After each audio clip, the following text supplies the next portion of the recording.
Assalamualaikum warahmatullahi wabarakatuh. Terima kasih, Anda telah kembali di channel YouTube kami. Saluran informasi yang mengkisahkan kisah-kisah Islami, serta kisah para ulama dan kekasih Allah. Kali ini, kami akan membawakan manakib perjalanan hidup dari Raden Shahid, atau yang kita kenal sebagai Sunan Kalijaga. Siapakah beliau sebenarnya? Dan benarkah Sunan Kalijaga adalah seorang waliullah yang mempunyai banyak kelebihan? Untuk mengetahui jawabannya, simak penjelasan kami kali ini hingga akhir.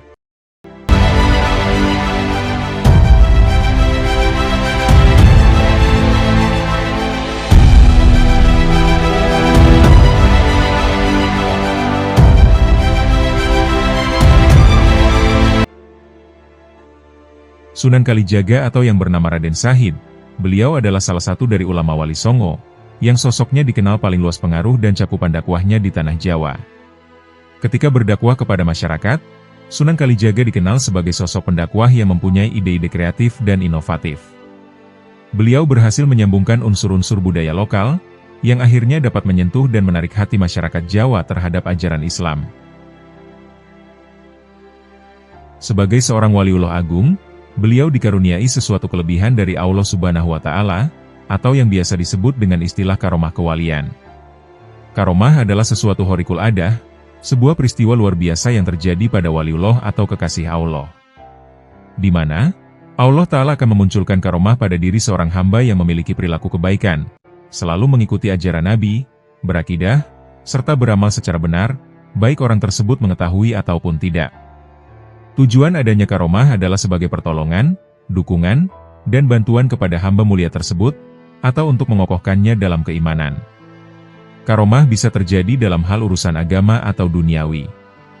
Karomah yang dimiliki para wali, hakikatnya semua atas kehendak Allah. Di mana Allah Ta'ala akan munculkan pada mereka berupa beraneka ragam ilmu, mukasyafah, atau kemampuan memandang sesuatu yang gaib, dan berbagai kemampuan serta pengaruh lainnya. Dalam kesempatan kali ini, kami akan membacakan kisah-kisah karomah serta perjalanan hidup dari Sunan Kalijaga. Berikut penjelasan selengkapnya. Kisah pertemuan dengan Sunan Bonang. Buah aren atau disebut juga dengan kolang-kaling. Buah atau tanaman ini disebut-sebut sebagai buah yang pernah mendapat karomah dari Sunan Bonang. Kepercayaan ini muncul dari sebuah kisah Sunan Bonang, yang ketika itu beliau dihadang oleh kawanan perampok, yang dipimpin oleh Lokajaya. Diketahui, saat itu Branda Lokajaya adalah perampok yang menguasai kawasan hutan Jatisari. Yang mana, Branda Lokajaya adalah nama lain dari Raden Shahid, yang waktu itu dirinya belum menjadi seorang wali. Ia masih menjadi perampok yang kejam, untuk merampok para pedagang kaya raya yang kebetulan melewati hutan Jatisari. Ketika Sunan Bonang melewati hutan Jatisari, beliau pun tak lepas dari intayan Lokajaya. Melihat tongkat Sunan Bonang yang berlapis emas, membuat Lokajaya berniat untuk mengambilnya secara paksa. Namun tatkala Lokajaya mendekat untuk merebut tongkatnya, Sunan Bonang tiba-tiba menunjukkan tongkatnya ke arah buah aren sambil berkata, "Lihatlah, di sana ada lebih banyak emas." Dan benar-benar nyata, buah kolang-kaling atau aren yang ditunjuk beliau seketika berubah menjadi emas. Hal itu tentu saja membuat Lokajaya berhasrat untuk mengambilnya. Namun ketika hendak diambil, tiba-tiba emas itu berubah kembali menjadi buah kolang-kaling seperti pada umumnya.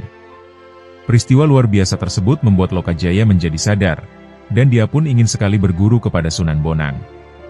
Dan pada akhirnya, Branda Lokajaya atau Raden Shahid diterima sebagai murid Kanjeng Sunan Bonang. Ketika itu, selagi Sunan Bonang pergi sementara, beliau menyuruh Raden Shahid menjaga tongkatnya yang ditancapkan di pinggir kali. Dan hal itu juga sebagai salah satu syarat, jika Raden Shahid benar-benar bersedia menjadi murid beliau. Akan tetapi, pada waktu itu Sunan Bonang lupa dengan perintahnya kepada Raden Shahid. Hingga 3 tahun lamanya berselang, barulah Sunan Bonang teringat akan hal itu. Dan akhirnya, beliau menemui Raden Shahid yang masih duduk sambil bertapa, menjaga tongkat Sunan Bonang yang dahulu ditancapkan di pinggir kali. Karena hal itulah, maka setelah belajar dengan beliau, dan kemudian diangkat menjadi seorang wali, maka Raden Shahid kemudian dikenal dengan nama Sunan Kalijaga, yang berarti Sunan Penjaga Kali atau Sunan Penjaga Sungai. bongkahan tanah menjadi emas. Dikisahkan, pada suatu ketika Ki Pandanaran I merasa sedih, karena putri kesayangannya sedang menderita sakit lumpuh. Segala ikhtiar sudah dilakukan, namun putrinya masih belum bisa berjalan. Oleh sebab itulah Ki Pandanaran lantas bernazar, jika ada seseorang yang mampu menyembuhkan putrinya, maka dia akan diambil sebagai menantu. Dan saat itu Sunan Kalijaga memberitahukan, bahwa di Gunung Gede ada seseorang yang pandai mengobati, yang ia bernama Ranawijaya, dan ia berasal dari Majapahit. Atas permintaan Ki Pandanaran I, Ranawijaya akhirnya datang ke Kadipaten untuk menyembuhkan sang putri. Dengan seizin Allah, akhirnya sang putri dapat sembuh dan bisa berjalan dengan normal. Dan sesuai janjinya Ki Pandanaran I, Ranawijaya kemudian diambilnya sebagai menantu. Setelah Ki Pandanaran I meninggal dunia, maka Ranawijaya pun menggantikannya, dan dia kemudian dikenal dengan gelar Ki Pandanaran II. Daerah yang dipimpinnya pun maju pesat, dan rakyatnya makmur sejahtera, termasuk perkembangan agama Islam yang cukup memuaskan. Akan tetapi, sayangnya setelah itu Ki Pandanaran II menjadi sombong dan serakah. Ketika mengetahui kabar tersebut, membuat Sunan Kalijaga datang menemuinya, yang saat itu beliau menyamar menjadi seorang penjual rumput. Maka menghadaplah Sunan Kalijaga menawarkan rumput kepada Pandanaran II. Saat tawar-menawar, Sunan Kalijaga lalu menyisipkan peringatan terhadap perilaku Ki Pandanaran II, yang irinya dinilai telah menyimpang dari ajaran agama Islam. Walaupun berkali-kali Sunan Kalijaga memberi peringatan, namun hal itu tidak digubrisnya. Akhirnya, Sunan Kalijaga kemudian menunjukkan kesaktiannya. Beliau lantas mencangkul tanah, dan setiap tanah yang dicangkulnya berubah menjadi sebongkah emas, lalu diberikannya kepada Ki Pandanaran II. Hal ini tentu saja membuat Ki Pandanaran II terheran-heran terhadap kesaktian yang dimiliki oleh seorang penjual rumput. Hingga pada akhirnya, Ki Pandanaran II menyadari bahwa sang penjual rumput itu adalah Kanjeng Sunan Kalijaga. Menyadari hal itu, maka Ki Pandanaran II lantas bersujud dan bertobat. Pandanaran II juga bersedia melepaskan jabatannya sebagai adipati, dan dirinya ingin berguru kepada Sunan Kalijaga. Sunan Kalijaga pun menyanggupinya untuk mengajarkan ilmu di Gunung Jabalkat, dengan syarat perjalanan yang ditempuh Ki Pandanaran II tidak boleh membawa harta benda. Setelah tekadnya bulat, Ki Pandanaran II bersama istrinya meninggalkan Semarang, dan kemudian menuju ke Gunung Jabalkat. Ilmu berubah wujud. Suatu ketika di pinggiran hutan yang lebat, Sunan Kalijaga tengah melakukan perjalanan syiar Islam kepada masyarakat. Namun di tengah perjalanan, beliau tiba-tiba dicegat oleh segerombolan perampok, yang mereka sudah terkenal akan kekejamannya. Dengan polos, wali yang juga dikenal sebagai Raden Sahid ini mengatakan, bahwa dirinya tidak memiliki harta. Walaupun begitu, pemimpin perampok itu tidak lantas mempercayai ucapan sang Sunan. Bahkan, dengan garangnya dia memerintahkan para anak buahnya, untuk menggeledah baju hingga semua barang Sunan Kalijaga. Walaupun mendapat perlakuan yang tidak menyenangkan, namun Sunan Kalijaga hanya tersenyum saja. Beliau ketika itu bertekad untuk memberi pelajaran kepada para perampok itu, agar mereka sadar dan kembali ke jalan yang benar. Manakala mereka mulai mendekat, dengan tenangnya Sunan Kalijaga mengibaskan kain panjangnya yang tersampir di pundaknya. Dan yang terjadi sungguh mengejutkan. Tak disangka, tenaga kibasan itu ternyata mampu membuat para perampok porak-poranda. Melihat kejadian itu, Ki Jagahana, sang pemimpin perampok itu menjadi sangat marah. Dia pun langsung memasang kuda-kuda, dan bersiap-siap menyerang Sunan Kalijaga dengan pedangnya.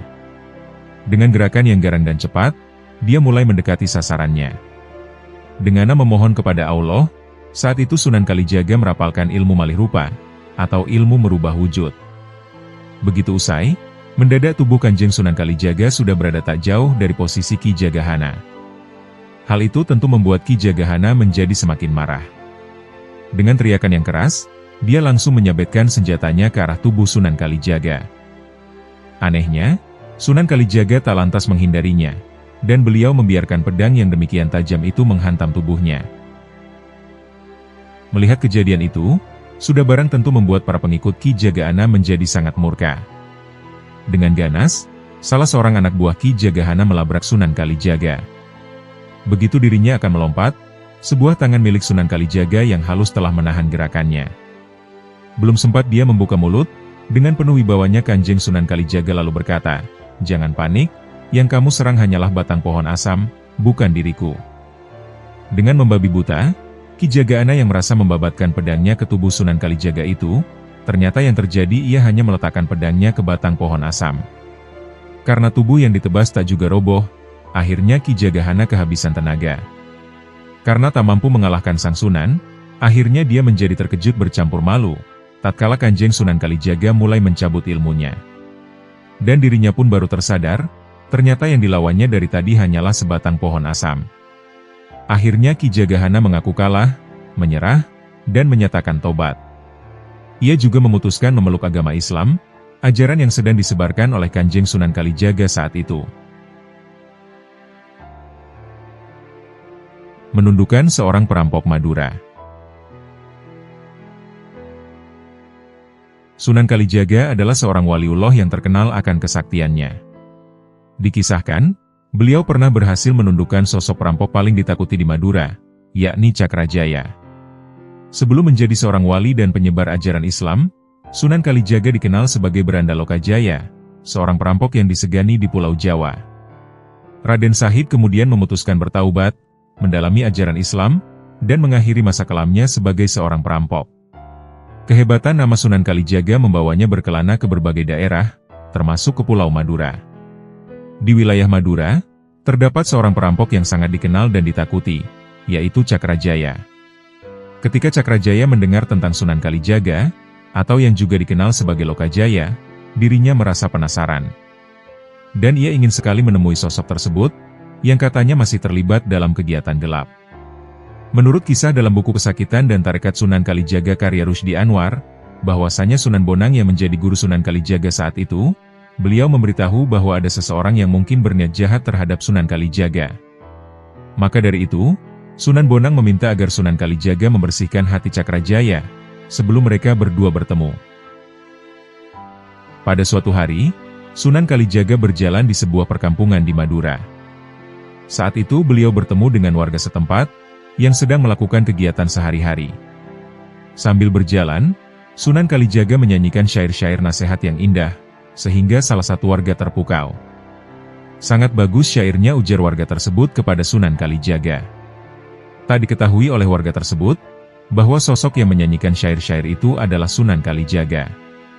Sunan Kalijaga kemudian menjawab, "Jika kamu mencari seseorang, maka akulah yang kamu cari." Ternyata warga itu adalah Cakrajaya, perampok yang ingin sekali berjumpa dengan Sunan Kalijaga. Mendengar jawaban itu membuat Cakrajaya sangat terkejut, karena Sunan Kalijaga mengetahui maksud kedatangannya. Cakrajaya kemudian menjawab, "Bagaimana mungkin engkau adalah Lokajaya yang saya cari, sebab pakaianmu tidak seperti perampok, tapi malah seperti orang berdakwah saja." Kemudian Raden Shahid menjawab, "Inilah diriku sekarang, aku telah meninggalkan masa laluku. Jika kamu memiliki keperluan padaku, bersihkanlah dulu hatimu," ujar Sunan Kalijaga. Mendengar jawaban Sunan Kalijaga, Cakrajaya tertegun, dan mengagumi kebijaksanaan wali ini. Meskipun sebelumnya mereka tidak pernah bertemu, Cakrajaya sangat yakin, bahwa Sunan Kalijaga adalah sosok yang luar biasa. Hingga pada akhirnya, Cakrajaya memutuskan untuk menjadi murid Sunan Kalijaga. Akan tetapi Sunan Kalijaga menetapkan satu syarat kepada Cakrajaya, dan dia diminta pergi ke hutan untuk merenungi dosa-dosanya. Cakrajaya pun lantas berpamitan kepada Sunan Kalijaga, dan pergi menuju ke hutan untuk bertapa. Kisah riwayat mencatat, bahwasanya Cakrajaya bertapa selama 44 tahun. Setelah waktu bertapa selesai, Sunan Kalijaga mengunjungi Cakrajaya. Namun karena hutan yang begitu lebat, sehingga beliau sulit menemui Cakrajaya. Karena tidak kunjung menemukannya, akhirnya Sunan Kalijaga membakar hutan itu. Setelah api padam, dia melihat Cakrajaya masih duduk bersila dengan pakaian terbakar, akan tetapi tubuhnya tidak terluka sama sekali. Sunan Kalijaga kemudian membangunkan Cakrajaya, dan beliau lalu mengajarkan ilmu agama kepadanya. Cakrajaya kemudian diminta untuk membangun sebuah desa, yang letaknya di atas tanah bekas dia bertapa tadi. Dan setelah peristiwa itu, nama Cakrajaya pun berubah menjadi Kiai Geseng atau Sunan Geseng, yang artinya terbakar gosong. Dan desa tersebut kemudian dikenal dengan nama Desa Geseng, sebuah desa kuno di wilayah Tuban, Jawa Timur. Menyambung tubuh serangga yang putus. Para wali Allah dikenal memiliki karomah di setiap zamannya, dan salah satunya terjadi juga pada Sunan Kalijaga, sang penyebar Islam di tanah Jawa. Kisah itu berawal saat para wali Songo sibuk bahu-membahu membuat saka guru, tiang utama Masjid Agung Demak. Bahan yang digunakan yaitu dari gelondongan kayu jati yang seragam ukuran, motif, atau modelnya, demi mewujudkan berdirinya Masjid Agung atau Masjid Jamik Demak Bintoro. Diketahui hari itu adalah hari Kamis, sehingga keesokannya harinya adalah hari Jumat. Maka dari itu, Masjid Jamik harus segera dipersiapkan untuk menunaikan sholat Jumat esok hari. Namun saat itu Sunan Kalijaga belum menampakkan batang hidungnya, dan pada sore harinya beliau baru menampakkan dirinya. Melihat saka guru buatan para koleganya sudah rampung, maka Sunan Kalijaga berpikir keras, bagaimana caranya agar ia dapat merampungkan tugasnya. Ia tetap optimis dan percaya dapat mengerjakan tugasnya dengan baik. Insya Allah, saya akan mengerjakan tugas ini dengan baik, begitu jawab Sunan Kalijaga ketika mendapat pertanyaan-pertanyaan seputar tugasnya. Raden Patah serta para wali Songo pun bertanya-tanya dalam hati, bagaimanakah cara Sunan Kalijaga nanti menyelesaikan tugasnya. Sunan Kalijaga kemudian berjalan-jalan di area masjid, sambil melihat-lihat keadaan sekitarnya. Kala itu Sunan Kalijaga melihat tatal-tatal, atau sisa potongan kayu kecil-kecil dari kayu jati. Tiba-tiba Sunan Kalijaga mendapatkan inspirasi, bagaimana jika tatal-tatal itu aku manfaatkan untuk membuat saka guru. Barangkali itulah ilham yang dipancarkan Allah ke dalam dada Sunan Kalijaga. Akhirnya, beliau segera mengumpulkan tatal-tatal kayu jati tersebut. Setelah terkumpul dalam satu tumpukan, Sunan Kalijaga segera mengatur sedemikian rupa, sehingga menjadi berbentuk seperti sebuah soko guru, yang ukurannya sama dengan tiang para wali Songo lainnya. Soko guru atau tiang itu kemudian disebut dengan soko tatal, sebuah tiang penyangga Masjid Demak yang terbuat dari kayu, dan memiliki motif. Ketika Sunan Kalijaga sedang sibuk mengerjakan tugasnya itu, secara tak sengaja ada orang-orang, sejenis serangga, yang terluka terkena alat Sunan Kalijaga hingga badannya putus. Seketika itu juga, Sunan Kalijaga segera menyambung badan orang-orang yang terputus dengan kepalanya itu. Pada saat itu, beliau menyambungnya dengan menggunakan tatal kecil. Subhanallah, atas pertolongan Allah Sang Maha Kuasa, ternyata badan orang-orang dapat tersambung kembali dengan kepalanya. Orang-orang tersebut akhirnya dapat hidup kembali. Dan tentu saja, peristiwa ajaib itu sempat menjadi pemandangan menarik bagi kaum muslimin yang menyaksikannya. Menaklukkan kera raksasa. Sunan Kalijaga adalah salah satu penyebar agama Islam di Pulau Jawa, yang konon beliau memiliki banyak kesaktian. Kesaktian itu beberapa kali digunakan dalam berdakwah dan menyebarkan agama Islam, ataupun untuk membangun sarana-prasarana ibadah. Suatu ketika Sunan Kalijaga diutus Sultan Demak, untuk mencari kayu jati dengan kualitas terbaik di hutan belantara. Kayu itu konon akan digunakan untuk pembangunan masjid, sebagai sarana penyebaran agama Islam di Pulau Jawa. Dengan senang hati, Sunan Kalijaga pun menjalankan titah tersebut. Beliau lalu pergi ke sebuah hutan lebat di kawasan Gunung Pati, sebagaimana dikutip dari buku Pesakitan dan Tarekat Sunan Kalijaga, tulisan Rusdi Anwar. Konon, hutan tersebut sangatlah lebat, dengan pohon-pohon jati yang tumbuh subur. Namun sesuai perintah Sultan Demak, Sunan Kalijaga diminta untuk mencari pohon jati yang paling besar, dan dengan kualitas yang paling bagus. Sayangnya, setelah menemukan pohon jati yang dimaksud, ternyata pohon itu adalah sarang kera-kera berukuran besar. Nampak kera-kera besar itu bergelantungan di setiap rantingnya. Pada waktu Sunan Kalijaga sampai di tempat itu, kera-kera tersebut merasa terkejut, sehingga satu persatu turun, seakan-akan siap menyerang Sunan Kalijaga. Kera-kera itu rupanya merasa terganggu, dengan kehadiran Sunan Kalijaga. Melihat kondisi seperti itu, Sunan Kalijaga kemudian bergegas mencari sungai, yang lokasinya tak jauh dari pohon. Setelah menemukan sungai beliau lalu berwudu. Setelahnya pria bernama asli Raden Sahid ini lantas berdoa kepada Allah, agar kera-kera raksasa penghuni pohon tersebut tidak mengganggu, bahkan mematuhi perintahnya. Tak disangka-sangka, kera-kera yang berjumlah banyak itu turun dari atas pohon, dan tiba-tiba duduk berbaris di hadapan Sunan Kalijaga. Sang waliullah ini pun merasa takjub dan bersyukur kepada Allah. Bahkan Sunan Kalijaga pun dibuat kian takjub, saat kera-kera itu bisa berbicara layaknya manusia. "Kami siap tunduk pada perintahmu," ucap kera-kera tersebut.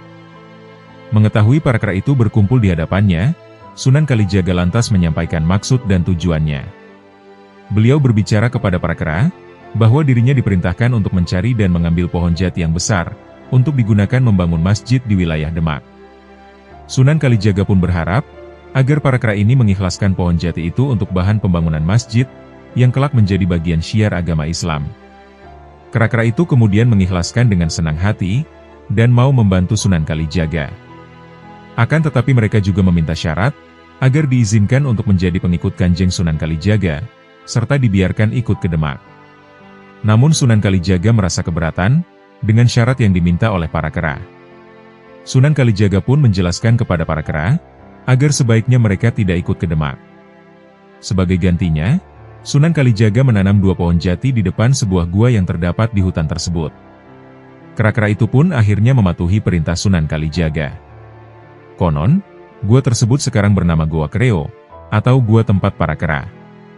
Kini gua itu menjadi salah satu tempat wisata yang ada di Semarang, yang letaknya berada di Kecamatan Gunung Pati, di mana kawasan itu dulunya merupakan kawasan hutan Gunung Pati. Sampai saat ini pun, di gua ini masih berkeliaran kera-kera yang jinak, dan bahkan bergaul akrab dengan para wisatawan. Menurut cerita masyarakat, kera-kera tersebut diyakini merupakan keturunan kera-kera yang dulu pernah berhubungan dengan Sunan Kalijaga. Sejarah seni wayang milik Sunan Kalijaga. Perdebatan soal wayang di internal Wali Songo, hal itu membuat Sunan Kalijaga kemudian mengubah bentuknya. Pada waktu itu, seni wayang dicetuskan Sunan Kalijaga saat akan meresmikan Masjid Agung Demak. Wayang menjadi salah satu hiburan bagi rakyat lokal, yang saat itu mayoritas masih memeluk agama Hindu dan Buddha. Akan tetapi, Sunan Giri dan Sunan Ampel mempertanyakan ide dari Sunan Kalijaga tersebut, sebab wayang kulit bentuknya amat menyerupai manusia dan hewan. Hal itulah yang disebut Sunan Giri tak boleh dan haram dipertunjukkan, karena wujud wayang menyerupai bentuk makhluk hidup. Sebagaimana dikutip dari buku Sunan Giri dari tulisan Umar Hashim, pada sidang dan rapat bersama Wali Songo, Sunan Giri kemudian mengusulkan agar mengubah lagi bentuk wayang sebelum dipentaskan di peresmian Masjid Agung Demak. Mendapat usulan tersebut, Sunan Kalijaga lantas mengubah bentuk wayang yang awalnya menyerupai makhluk hidup, kemudian diubahnya menjadi wujud yang tidak mirip manusia lagi. Bahkan jika dilihat wujudnya, wayang jauh dari menyerupai bentuk manusia, tentunya dengan perubahan wujud wayang yang sedemikian rupa ini, agar tidak lagi dihukumi haram.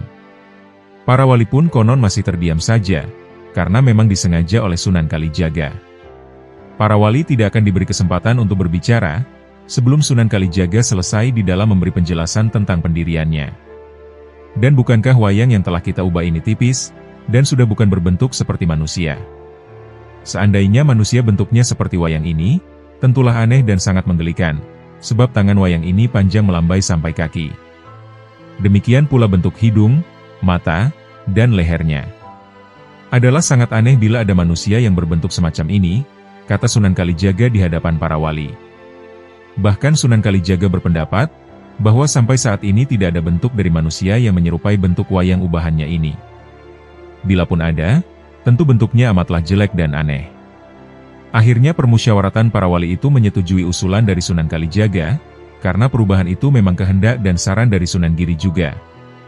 Kemudian Sunan Kalijaga mengubah bentuk wayang Batara Guru, yang menjadi pemimpin para dewa itu, kemudian diubahnya dengan diberi nama atau sebutan Sang Hyang Girinata, atau yang berarti Sunan Giri yang mengatur. Nata adalah bahasa Jawa yang artinya mengatur. Sebab itulah, perubahan bentuk wayang itu permintaan dan kehendak Sunan Giri, agar tidak menyerupai bentuk manusia. Jelasnya, walaupun Sunan Kalijaga yang mengajukan, tetapi Sunan Kalijaga sampai dalam menyimpulkan dan memahami pendapat-pendapat Sunan Giri, tentang bentuk-bentuk wayang dan gambar-gambar yang haram menurut agama. Namun dari semua itu, Sunan Kalijagalah yang memegang peranan dan menentukan bentuk-bentuk wayang. Sehingga, wayang tanpa artistik dan bernilai seni yang tinggi, serta melambangkan keluhuran kebudayaan bangsa. Mencuri untuk kaum miskin. Sunan Kalijaga adalah tokoh Wali Songo, yang di masa mudanya ia pernah mencuri dan merampok pejabat yang korupsi di kerajaan, dan yang menyelewengkan uang upeti dari masyarakat. Ia kemudian membagikan hasil curian tersebut kepada fakir miskin yang terlantar. Riza Maizid dalam buku Sejarah Islam Nusantara menceritakan, bahwa sebelum menjadi seorang wali, Sunan Kalijaga adalah orang yang berandalan. Akan tetapi, dalam sebuah perjumpaan ia kemudian berhasil diinsafkan oleh Sunan Bonang, dan kemudian bersedia menjadi muridnya. Terdapat dua macam versi cerita mengenai masa muda Sunan Kalijaga. Versi pertama mengisahkan, bahwa Raden Shahid adalah seorang yang suka mencuri dan merampok. Namun hasil curiannya itu tidak digunakan sendiri, akan tetapi dibagi-bagikan kepada rakyat jelata. Konon, Raden Shahid sudah disuruh mempelajari ajaran Islam ketika usianya masih kecil. Tetapi karena ia melihat kondisi lingkungan yang kontradiksi dengan ajaran agama itu, maka jiwanya memberontak. Dirinya melihat rakyat jelata yang hidupnya sengsara, sementara bangsawan Tuban hidup dalam kemewahan dan berfoya-foya. Rakyat diperas, dan diwajibkan untuk membayar upeti. Maka dalam konteks itulah timbul niatan Raden Shahid untuk mencuri harta kadipaten, yang kemudian akan dibagikannya kepada rakyat miskin. Versi kedua menyebutkan, bahwa Raden Shahid adalah benar-benar seorang perampok, dan pembunuh yang jahat. Menurut versi ini, Raden Shahid merupakan orang yang nakal sejak kecil, kemudian berkembang menjadi penjahat yang sadis. Ia suka merampok, membunuh tanpa segan, dan ia juga seorang yang suka berjudi. Setiap kali uangnya habis untuk berjudi, ia sering merampok penduduk. Selain itu, digambarkan bahwa Raden Shahid adalah seorang yang sakti mandraguna, dan mendapat julukan Branda Lokajaya. Dikisahkan pula oleh Joni Hadisaputra, dalam buku mengungkap perjalanan Sunan Kalijaga. Bahwasanya Raden Shahid lahir saat kejayaan Majapahit mulai memudar, hingga membuat rakyat dari hari ke hari semakin hidup dalam kesengsaraan. Hal tersebut rupanya tidak dipahami dan dipedulikan oleh penguasa Majapahit. Raden Shahid kemudian tumbuh menjadi seorang pemuda yang merasa prihatin terhadap keadaan masyarakat. Terlebih, sebagai seorang putra Adipati Tuban, Raden Shahid merasa memiliki tanggung jawab. Hingga pada akhirnya, ia memutuskan untuk menjadi seorang pencuri. Tempat pertama yang ia jarah adalah gudang kadipatennya sendiri. Berbagai bahan makanan yang ia ambil dari gudang tersebut, secara diam-diam dibagikannya kepada seluruh masyarakat yang membutuhkan. Masyarakat saat itu tidak ada yang tahu, siapa yang telah membagikan bahan makanan tersebut. Kejadian seperti ini terus berulang-ulang, sehingga orang-orang memberikannya julukan sebagai maling celuring. Arti dari istilah maling celuring, ialah pencuri yang mencuri bukan untuk dirinya sendiri, tapi untuk dibagikan kepada orang-orang miskin. Setelah pihak pemerintahan mengetahui masalah tersebut, akhirnya Raden Shahid diusir dari istana kadipaten. Ia semakin menjadi-jadi ketika diusir, bahkan mulai merampok orang-orang kaya yang tinggal di wilayah Kadipaten Tuban. Hal ini semakin membuat Tumenggung Wilotikto yang selaku ayahnya, kemudian mengusir Raden Shahid keluar dari wilayah Kadipaten Tuban. Namun setelah diusir, Raden Shahid masih tetap melakukan hal yang sama. Ia masih tetap aktif merampas orang-orang kaya yang korupsi, dan membagikannya kepada rakyat yang tidak mampu. Namun tatkala dalam perjumpaan dengan Sunan Bonang, ia akhirnya memutuskan insyaf dan bersedia menjadi murid Sunan Bonang. Dari sinilah Raden Shahid mengetahui, bahwa selama ini yang dilakukannya tidak bisa dikatakan benar dalam Islam. Raden Shahid akhirnya mengetahui, bahwa kebenaran dalam ajaran Islam adalah kebenaran yang hakiki, mutlak, dan tidak dapat diperdebatkan. Karena dengan menjalankan ajaran Islam yang benar, akan membawa dampak kebaikan untuk siapapun yang menjalankan kebenaran itu. Kewaliannya terdengar hingga negeri Thailand. Berkat karomah kesaktian Sunan Kalijaga, konon membuat ajaran Islam tersebar luas hingga di negara Thailand. Beliau merupakan salah satu wali Songo, yang menyebarkan agama Islam di Pulau Jawa. Sunan Kalijaga merupakan putra dari Adipati di Tuban, Arya Wilotikto, atau yang dikenal dengan Tumenggung Wilotikto. Namun sebelum menjadi salah satu penakwa ajaran Islam di Pulau Jawa, Sunan Kalijaga terlebih dahulu berguru kepada Sunan Bonang, saat pertemuan semasa dirinya masih menjadi perampok. Periode perjuangan Sunan Kalijaga dalam menyebarkan agama Islam, dimulai saat dirinya menggantikan seorang pendakwa Islam di tanah Jawa bernama Syekh Subakir, yang kembali ke negara asalnya Persia. Penggantian tugas dari Syekh Subakir, menjadikan langkah awal Raden Shahid mengikuti jejak para gurunya menyebarkan agama Islam. Sejak itu pula Raden Shahid resmi menjadi anggota Wali Songo, dengan kemudian dirinya mendapat julukan Sunan Kalijaga. Dikutip dari buku Kesakitan dan Tarekat Sunan Kalijaga tulisan Rusdi Anwar, bahwasanya Sunan Kalijaga diangkat menjadi Wali Songo pada periode 3, menggantikan peran Syekh Subakir. Ada beberapa pendapat yang menyebut, bahwa istilah Wali Songo itu sendiri sebenarnya adalah tim atau lembaga dakwah Islam, yang beranggotakan 9 orang wali. Apabila ada anggota yang meninggal dunia atau kembali ke negara asalnya, wali lain yang akan mencarikan penggantinya. Hal ini terjadi saat Syekh Subakir kembali ke negaranya, yang kemudian digantikan oleh Sunan Kalijaga. Sunan Kalijaga bukan hanya berdakwah di Pulau Jawa saja. Bahkan sebelumnya, Raden Shahid sudah pernah memulai dakwahnya saat berada di daerah Pasai, Semenanjung Malaya, dan bahkan sampai di wilayah Patani, Thailand. Konon saat berdakwah di wilayah Patani, Thailand, sosok Sunan Kalijaga bukan hanya dikenal sebagai penyebar agama Islam saja, melainkan beliau juga dikenal masyarakat di sana sebagai tabib hebat, karena beliau mampu menyembuhkan setiap orang. Nama Raden Shahid kian dikenal masyarakat Thailand dan Patani kalau itu, terutama saat Sunan Kalijaga berhasil menyembuhkan penyakit yang diderita Raja Patani. Oleh karenanya, Raden Shahid juga dikenal dengan sebutan Syekh Malaya, atau Syekh Shahid. Sekembalinya ke Tanah Jawa, Sunan Kalijaga kemudian mendapat tugas untuk menyebarkan agama Islam. Beberapa daerah di Pulau Jawa pernah menjadi lokasi Sunan Kalijaga menyebarkan ajaran agama Islam. Ada 3 daerah yang dicatatkan sejarah pernah menjadi lokasi tempat penyebaran agama Islam dari Sunan Kalijaga. Daerah pertama adalah di Cirebon, sebagaimana disebutkan di Babat Cirebon.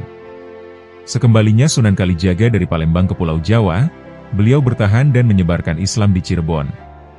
Sang Waliullah ini menetap di sebuah desa yang kini dinamakan Desa Kalijaga, yang lokasinya 2,5 km ke arah selatan kota.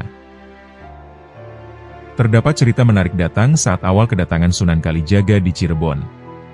Saat itu, Raden Shahid sempat menyamar sebagai tukang sapu bersih masjid, atau marbot di lingkungan Keraton Kasepuhan Cirebon. Tapi hal itu kemudian diketahui oleh Sunan Gunung Jati. Selain di Cirebon, wilayah Yogyakarta juga menjadi tempat di mana Sunan Kalijaga menyebarkan agama Islam.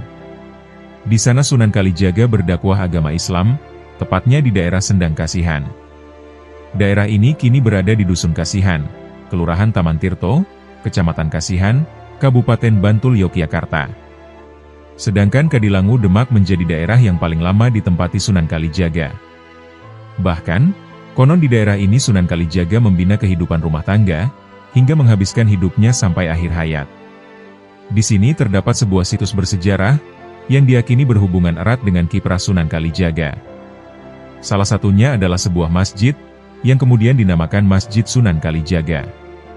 Lokasinya berada Desa Kadilangu Demak, tepatnya beberapa meter ke arah timur kompleks makam Sunan Kalijaga bersama makam istrinya, serta makam ayahnya, Tumenggung Aryo Wilotikto. Debat dengan Syekh Siti Jenar. Diceritakan pernah debat sengit terjadi antara Syekh Siti Jenar dan Sunan Kalijaga, terkait dengan ajaran hakikat. Diketahui, Sunan Kalijaga adalah murid Sunan Gunung Jati, yang beliau juga merupakan anggota Wali Songo. Sedangkan Syekh Siti Jenar dalam banyak sejarah dianggap sesat, karena ia telah menganut ilmu menyatu dengan Tuhan, atau manunggaling kawula lan Gusti. Ilmu tasawuf tentang menyatunya hamba dan Tuhannya itu kemudian diajarkan Syekh Siti Jenar ke muridnya. Ilmu tasawuf yang dianut Syekh Siti Jenar adalah tingkat keimanan yang cukup tinggi, karena orang yang mencapai ilmu hakikat biasanya jarang bisa dipahami banyak orang.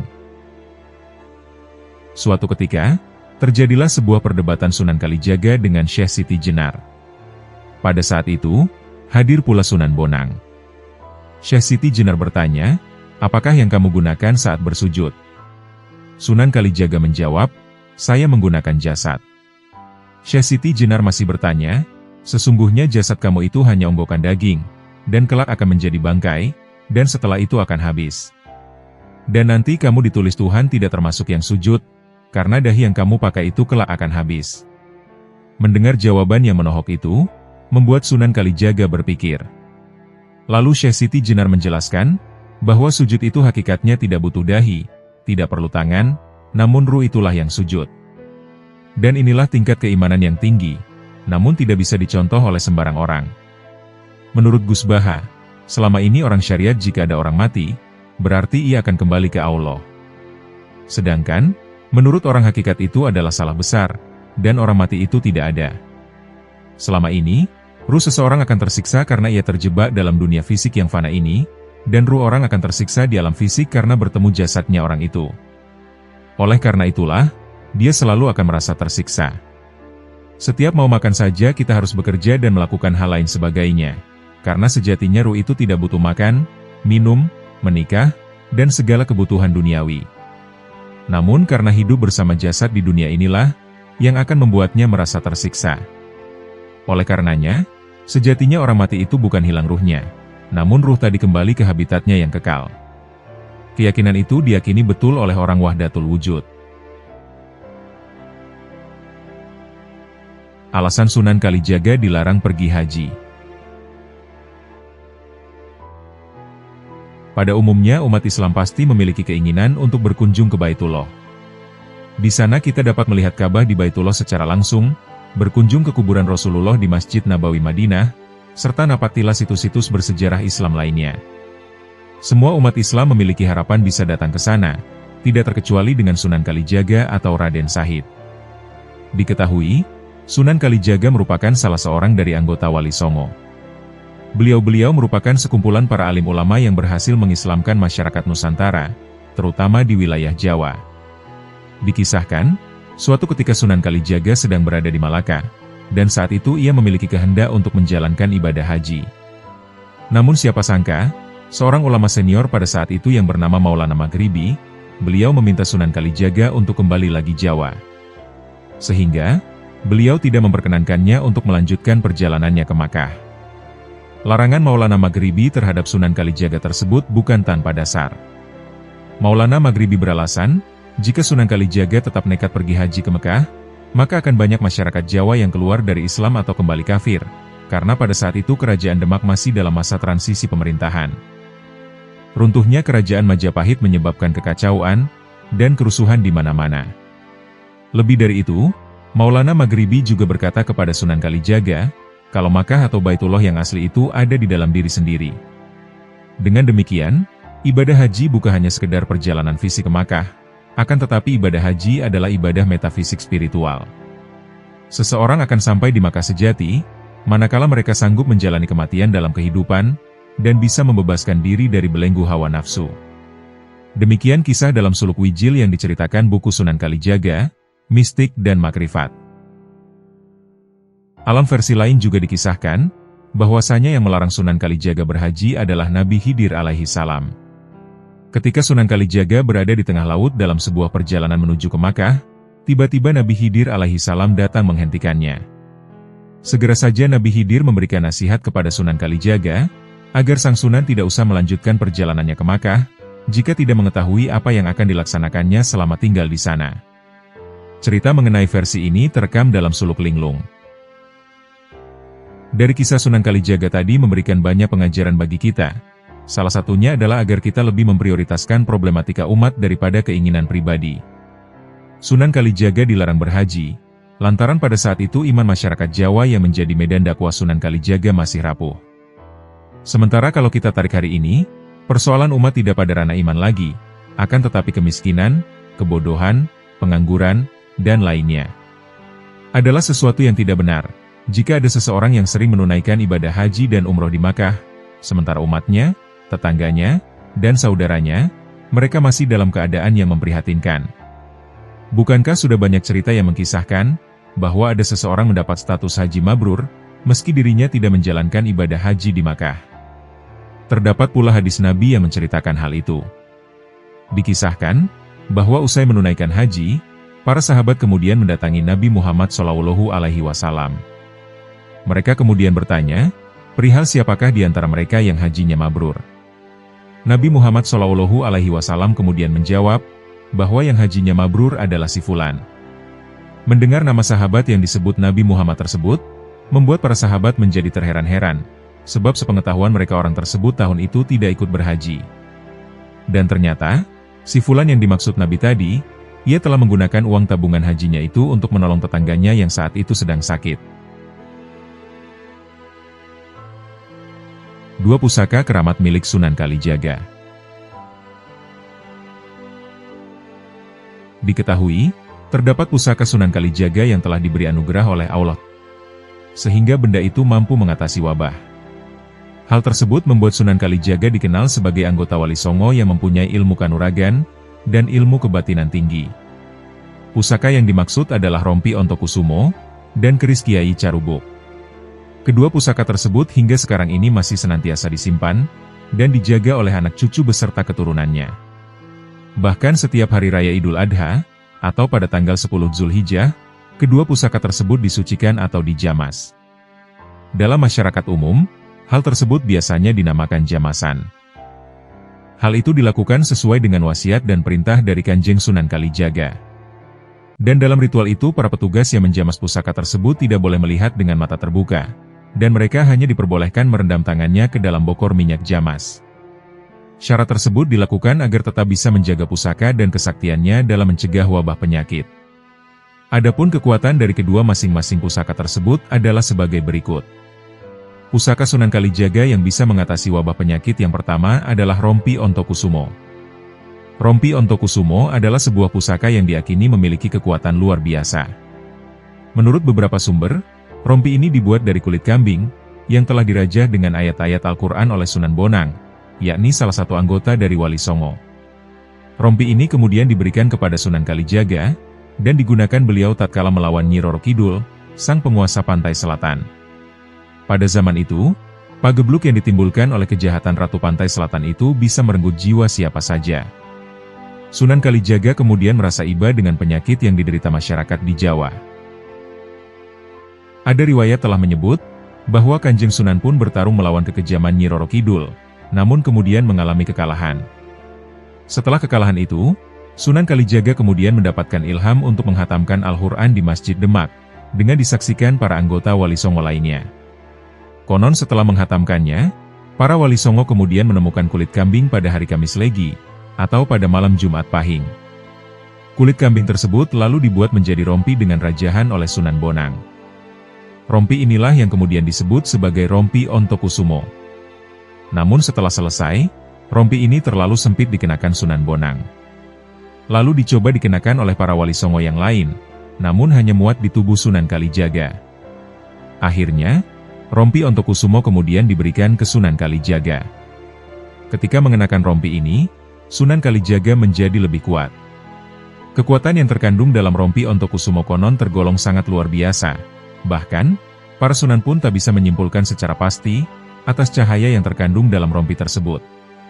Berdasarkan ceritanya, konon rompi tersebut juga menjadi tameng dalam pertempuran melawan Nyi Roro Kidul, dan berhasil mengalahkan sang ratu. Pusaka yang kedua adalah keris Kiai Carubuk. Keris Kiai Carubuk merupakan sebuah keris yang dibuat oleh Empu Supo, yang tak lain adalah sahabat dari Sunan Kalijaga. Konon, sahabatnya itu kaget karena diminta membuatkan keris dari bahan yang tidak sewajarnya. Pada saat itu, Sunan Kalijaga membawa sebuah biji besi yang hanya berukuran biji asam. Empu Supo pun kaget, lantaran besi tersebut beratnya tak sebanding dengan ukurannya. Singkat cerita, keris diminta itu pun sudah jadi, dan langsung diserahkan kepada Sunan Kalijaga. Oleh Kanjeng Sunan, keris itu pun lalu diberi nama keris Kiai Carubuk.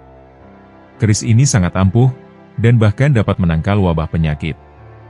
Dalam kisahnya, keris ini mampu mengalahkan keris setan kober yang dimiliki oleh Arya Penangsang, saat terjadinya pemberontakan Mataram. Versi lain Sang Penjaga Kali. Masyarakat Cirebon memiliki versi yang berbeda tentang kisah Sunan Kalijaga, yaitu nama Kalijaga berasal dari desa Kalijaga di Cirebon. Konon, Sunan Kalijaga pernah tinggal beberapa saat di sana. Diketahui, beliau sering berendam di sungai atau kali, sehingga beliau dijuluki penjaga kali, atau sang penunggu sungai. Adapun versi lainnya yang menyatakan, bahwa Sunan Kalijaga pernah menunggu tongkat Sunan Bonang di tepi sungai. Apapun versinya, yang jelas bahwa Sunan Kalijaga selalu memiliki hubungan yang sangat erat dengan sebuah sungai. Selanjutnya, Kaidah ini berkembang menjadi sebuah ritual kungkum atau berendam dalam air. Ritual ini merupakan teknik ritual pernapasan tenaga dalam dan kebatinan, yang akan memudahkan seseorang untuk membangun kerohanian seseorang. Tak mempan dibakar api. Sunan Kalijaga pernah dikisahkan dirinya tidak mempan dibakar api. Dikisahkan, ketika Sunan Kalijaga sedang berada di Cirebon, beliau menyamar jadi santri tua yang bernama Kiai Marbot. Saat itu, Kiai Marbot disuruh untuk menjadi imam sholat Jumat. Namun, alih-alih menjalankan perintah, ia malah terdiam seperti patung. Karena tingkahnya yang dianggap menistakan agama, Panembahan Ratu lantas menghukum Kiai Marbot, yakni dengan cara melemparkannya di atas bara api besar. Namun anehnya, tubuhnya pada waktu itu tidak mempan dibakar api. Dan setelah ditelusuri, ternyata sosok santri tua tersebut adalah jelmaan Sunan Kalijaga. Menghidupkan hewan yang telah mati.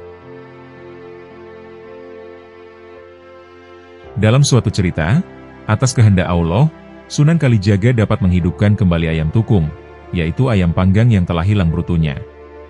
Dalam kisah yang lain, beliau juga pernah menghidupkan ikan yang telah mati. Atas kehendak Allah, Sunan Kalijaga dapat menghidupkan ikan gurameh yang tinggal tulangnya saja, karena dagingnya sudah dimakan. Karomah beliau yang ini mengingatkan kita terhadap kisah Syekh Abdul Qadir Jailani, yang mana dengan karomahnya beliau mampu menghidupkan kembali ayam yang sudah menjadi tulang belulang. Bertemu dengan Nabi Khidir alaihi salam. Atas kehendak Allah, Sunan Kalijaga dapat bertemu dan berguru pada Nabi Khidir alaihi salam. Beliau bertemu di Lulmat Agaib, yang menjelma menjadi bocah bajang atau anak kecil. Saat itu, Nabi Khidir alaihi salam memberi wejangan kepada Sunan Kalijaga tentang nafsu lawwah, amarah, sufiyah, dan mutmainah. Baju dari Rasulullah. Diriwayatkan, Sunan Kalijaga mendapat atau mewarisi baju takwa, yang bernama Kiai Ontokusumo. Hadiah tersebut berupa baju peninggalan dari Rasulullah Shallallahu Alaihi Wasallam. Diketahui, baju itu dapat berubah-ubah warnanya menurut kesukaan yang memandang. Ilmu merubah benda. Dikisahkan, Sunan Kalijaga pernah mengubah biji besi sebesar biji asam, menjadi sebesar gunung. Hal itu terjadi ketika Sunan Kalijaga membawa besi bahan, untuk dijadikan keris kepada Empu Supo. Karena dilecehkan, bahwa besi yang dibawanya hanya sebesar biji asam, lalu biji besi itu disabda oleh Sunan Kalijaga. Seketika hal yang ajaib terjadi saat itu. Bahan besi yang semula sebiji asam, tiba-tiba berubah menjadi besar, sehingga akhirnya merepotkan Empu Supo sendiri. Oleh karena itu, besi itu lalu diubah Sunan Kalijaga menjadi ukuran semula, sehingga dan Empu Supo pun dapat mengerjakannya menjadi keris yang ampuh.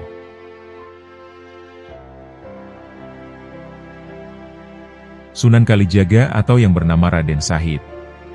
Beliau adalah salah satu anggota Wali Songo, yang berjasa menyebarkan ajaran Islam di Nusantara. Sunan Kalijaga lahir pada tahun 1450 Masehi. Ayahnya adalah Adipati Tuban yang bernama Tumenggung Wilotikto, dan sang ibu bernama Dewi Nawangrum. Karena darah bangsawan miliknya, Sunan Kalijaga kecil diberi gelar sebagai Raden Mas Sahid. Menurut sejarah, Sunan Kalijaga juga memiliki beberapa nama lain seperti Raden Mas Sahid, Syekh Malaya, Raden Abdurrahman, Lokajaya, dan Pangeran Tuban. Nama pangeran tersebut diberikan karena Sunan Kalijaga merupakan anak dari seorang Tumenggung, yang mana sang ayah merupakan seorang Bupati Tuban pada masa kerajaan Majapahit.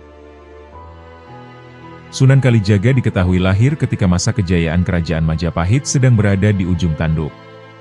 Rakyat hidup dalam kesengsaraan setiap hari, karena penguasa Majapahit mewajibkan rakyat membayar upeti sangat tinggi. Melihat kondisi yang demikian, dengan segala upayanya, Raden Mas Sahid berusaha berbicara kepada sang ayah, agar masyarakat diberi keringanan. Menyadari karena sang ayah tak mempunyai kekuasaan lebih, akhirnya Raden Sahid terpaksa mencuri di gudang kadipaten, dan diam-diam membagi ke rakyat miskin. Dengan berjalannya waktu, Raden Sahid dikenal sebagai Branda Lokajaya. Ia dikenal sebagai para perampok pedagang kaya, dan kemudian membaginya kepada rakyat miskin. Hal itu dilakukannya, hingga ia bertemu dengan Sunan Bonang, dan mengakhiri perbuatannya itu. Biografi lengkap Sunan Kalijaga masih belum banyak diketahui oleh banyak orang. Diriwayatkan, Sunan Kalijaga adalah seorang mubalik keliling, yang daerah operasinya sangat luas. Ini semua dapat dilihat dari tempat kelahirannya, tempat beliau berdakwah, hingga tempat di mana beliau wafat. Dalam Islamisasi di Tanah Jawa, peran Wali Songo sangatlah penting dalam syiar ajaran agama Islam di dalam suatu masyarakat. Diketahui, Sunan Kalijaga merupakan salah satu dari Wali Songo, sekaligus menjadi bagian penting penyebaran Islam pada zaman itu. Sunan Kalijaga memiliki peran vital dalam penyebaran agama Islam di Jawa, khususnya dalam dakwah dengan pendekatan budaya. Sosok Sunan Kalijaga adalah salah seorang anggota Wali Songo yang berdarah keturunan asli Jawa. Dikatakan, beliau merupakan keturunan Jawa asli, karena beliau keturunan dari Ronggolawe, seorang patih dari kerajaan Majapahit. Dikutip dari buku Mengungkap Perjalanan Sunan Kalijaga, karya Joni Hadisaputra, bahwasanya julukan Sunan Kalijaga konon diambil dari sebuah nama dusun di daerah Cirebon, yakni Dusun Kalijaga. Pasalnya, Sunan Kalijaga pernah tinggal dan bersahabat dengan Sunan Gunung Jati. Maka dari itu, masyarakat Cirebon akhirnya menghubung-hubungkan hal tersebut, untuk menggelari seseorang dengan daerah asalnya. Namun, klaim masyarakat Cirebon tersebut kurang memiliki argumentasi. Pendapat lain juga ada yang berasal dari kalangan kejawan, atau Jawa mistik, yang mengaitkan nama Kalijaga dengan hobi berendam di sungai atau kali, atau yang biasa dikenal dengan istilah kungkum. Sehingga dari kebiasaan tersebut, seperti seolah mirip orang yang sedang menjaga kali atau sungai. Riwayat kejawan lain juga muncul, karena Sunan Kalijaga pernah disuruh oleh Sunan Bonang untuk bertepi di kali selama bertahun-tahun. Dan riwayat inilah menjadi paling populer di masyarakat. Sunan Kalijaga diperkirakan hidup selama 4 masa pemerintahan, yaitu pada masa Majapahit, Kesultanan Demak, Kesultanan Pajang, hingga era Mataram Islam. Sunan Kalijaga memiliki 3 orang istri, dan mereka adalah Dewi Saroh, Siti Zainab, serta Siti Hafsoh. Dan dari pernikahannya dengan Dewi Saroh, beliau kemudian memiliki 3 anak, yakni Raden Umar Said atau bergelar Sunan Muria, Dewi Rukoyah, dan Dewi Sofiah. Sementara itu, dari pernikahannya dengan Siti Zainab, anak dari Sunan Gunung Jati, Sunan Kalijaga dikaruniai 5 anak, yakni Ratu Pembayun, Nyai Ageng Panegak, Sunan Hadi, Raden Abdurrahman, dan Nyai Ageng Ngerang. Lalu dari pernikahannya dengan Siti Hafsoh, belum diketahui secara jelas siapa nama putranya. Dan perlu diketahui, bahwasanya Siti Hafsoh ini adalah putri dari Sunan Ampel. Menurut riwayat sejarah, nama kecil dari Sunan Kalijaga adalah Raden Sahid, atau ada juga yang menyebutnya Raden Mas Sahid. Sunan Kalijaga sejak kecil sudah diperkenalkan akan agama Islam oleh guru agamanya. Tujuannya adalah, supaya nilai-nilai dasar Islam dari Al-Quran dan hadis Rasulullah, dan dapat menjadi pedoman hidup beragama yang baik bagi Sunan Kalijaga. Selain itu, sejak kecil beliau juga telah diajarkan untuk memiliki jiwa kepemimpinan, terutama dalam menyelesaikan suatu permasalahan. Terbukti, beliau selalu menjadi pemimpin atau pencetus ide, ketika dirinya tengah bermain dengan teman-teman sebayanya. Namun begitu, beliau tidak pernah merasa sombong, dan tetap merasa rendah hati, sehingga sosok Sunan Kalijaga muda sangat disukai oleh teman-temannya. Ayah dari Sunan Kalijaga adalah Adipati Aryo Wilotikto. Ia adalah sosok pemimpin yang terkenal kejam, otoriter, dan sangat taklid terhadap pemerintahan pusat Majapahit yang menganut agama Hindu, meskipun dirinya adalah seorang Muslim. Ayah Sunan Kalijaga tak segan untuk meminta pajak yang tinggi, tanpa memberikan kesejahteraan kepada rakyatnya. Oleh sebab itulah, Sunan Kalijaga mulai memberanikan diri untuk memberontak, dan tidak setuju terhadap segala keputusan dan kebijakan yang dikeluarkan oleh ayahnya. Hingga pada akhirnya, Sunan Kalijaga membongkar segala isi lumbung kadipaten, dan kemudian membagikan seluruh padi dan beras yang ada di dalamnya, sehingga rakyat miskin yang berada di bawah kekuasaan ayahnya, akhirnya mendapat bantuan dari Sunan Kalijaga. Akan tetapi kegiatan Sunan Kalijaga tersebut tak berlangsung lama, sebab sang ayah Adipati Aryo Wilotikto mengadakan sidang, dan akan mengadili perbuatan Sunan Kalijaga, yang telah terbukti merusak lumbung padi kadipaten. Pada saat itu Sunan Kalijaga memberikan alasan, bahwa semua yang dilakukannya berlandaskan ajaran Islam. Menurutnya, sang ayah terlalu menumpuk harta untuk dirinya, sedangkan rakyatnya dalam keadaan kelaparan dan menderita. Dengan alasan tersebut, Sunan Kalijaga kemudian diusir dari kadipaten, dan tidak boleh kembali pulang, sebelum menggetarkan Tuban dengan bacaan ayat suci Al-Quran. Setelah diusir dari istana, Raden Shahid tetap melanjutkan misinya untuk mensejahterakan rakyat miskin. Akan tetapi, cara Raden Shahid mendapatkan uangnya kali ini adalah dengan cara merampok.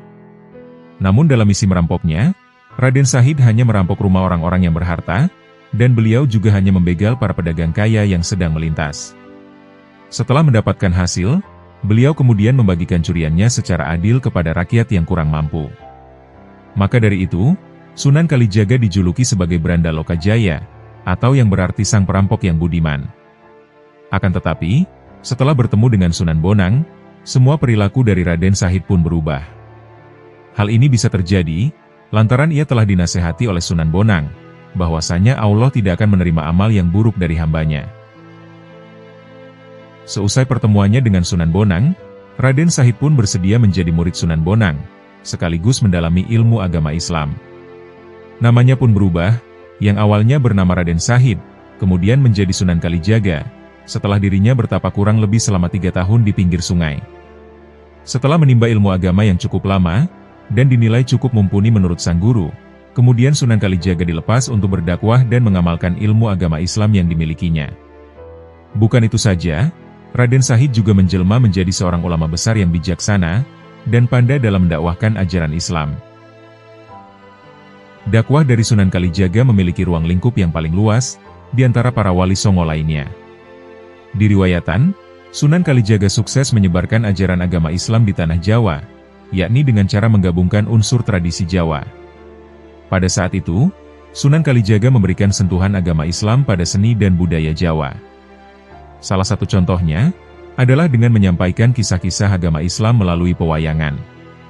Hal tersebut didasari oleh pendapat beliau yang mengatakan, bahwa akan sulit jika memaksakan untuk mengubah kepercayaan masyarakat. Oleh karena itu, beliau membiarkan budaya mereka tetap ada, dengan tetap menyelipkan ajaran-ajaran Islam secara perlahan. Atas inovasi beliau itulah, tak heran jika banyak karya-karya beliau yang menjadi terkenal, seperti misalnya adalah seni wayang kulit, dan cerita-cerita yang membahas ajaran agama Islam. Sunan Kalijaga berdakwah dengan cara kreatif.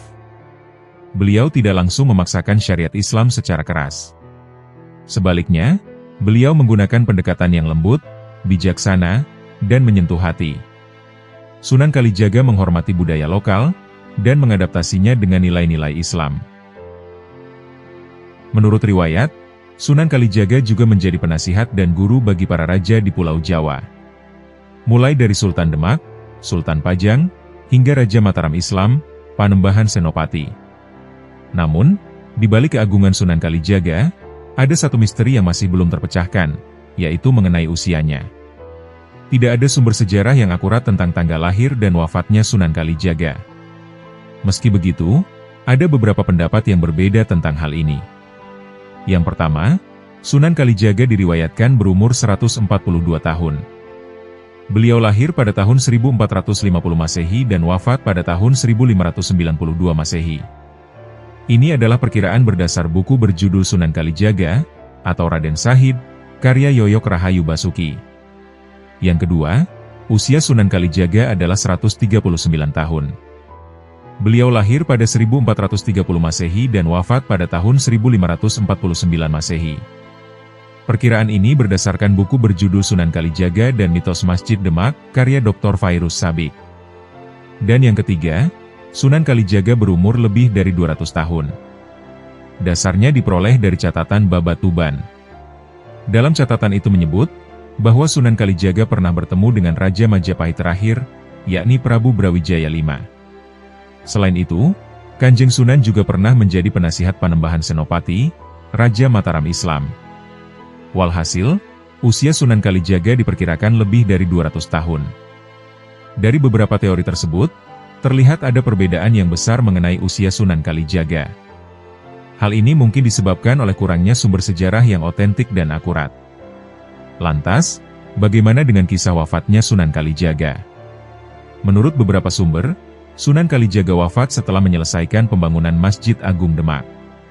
Beliau kemudian dimakamkan di Kadilangu, yang menjadi bukti bersatunya para ulama dan umaro. Kadilangu dan Masjid Agung Demak seakan tak terpisahkan dengan sejarah Islam di Jawa. Versi lain menyebutkan, bahwa Sunan Kalijaga wafat karena sakit kepala. Menurut naskah Mertasinga, di hari tuanya Sunan Kalijaga tinggal di Istana Kesultanan Cirebon. Pada suatu hari, Sunan Kalijaga menderita sakit kepala. Beliau ditemani dua punakawan setianya, Ki Mamak dan Ki Cengal. Sakit Kanjeng Sunan ternyata semakin parah, hingga akhirnya wafat pada tanggal 10 Muharram. Kedua pengawalnya tersebut lantas melaporkan kabar ini kepada Sultan Cirebon, yakni Panembahan Ratu, cicit dari Sunan Gunung Jati. Panembahan Ratu kemudian menyempurnakan jenazah Kanjeng Sunan Kalijaga. Ada yang meriwayatkan, Sang Sultan hanya menemukan kain Kanjeng Sunan saja. Ada pula yang menceritakan, bahwa Panembahan Ratu memakamkannya di Kadilangu. Terlepas dari hal itu, hingga saat ini makam Sunan Kalijaga di Kadilangu selalu ramai didatangi para peziarah. Mereka senantiasa datang untuk mendoakan sosok wali besar di tanah Jawa, yang dikenal sangat toleran dan penuh kasih. Sampai saat ini pun, beliau masih dihormati oleh umat Islam di Indonesia, khususnya di tanah Jawa. Sepanjang hidupnya, Sunan Kalijaga berperan di pemerintahan dan juga kerajaan, dan menjadi sosok yang disegani oleh masyarakat Muslim, maupun non-Muslim.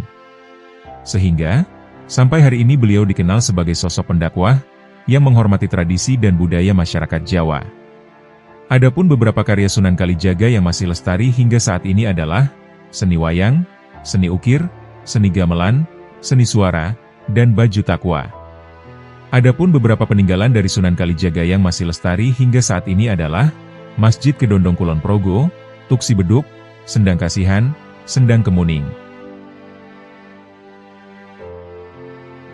Demikianlah manakib serta kisah karomah dari Sang Raden Shahid, atau yang kita kenal sebagai Sunan Kalijaga. Semoga Allah Subhanahu wa Ta'ala mengumpulkan kita dengan para kekasihnya, di dunia maupun akhirat. Semoga kita dapat meneladani kepribadian akhlak para kekasih Allah, serta mengambil hikmah dari kisah-kisahnya.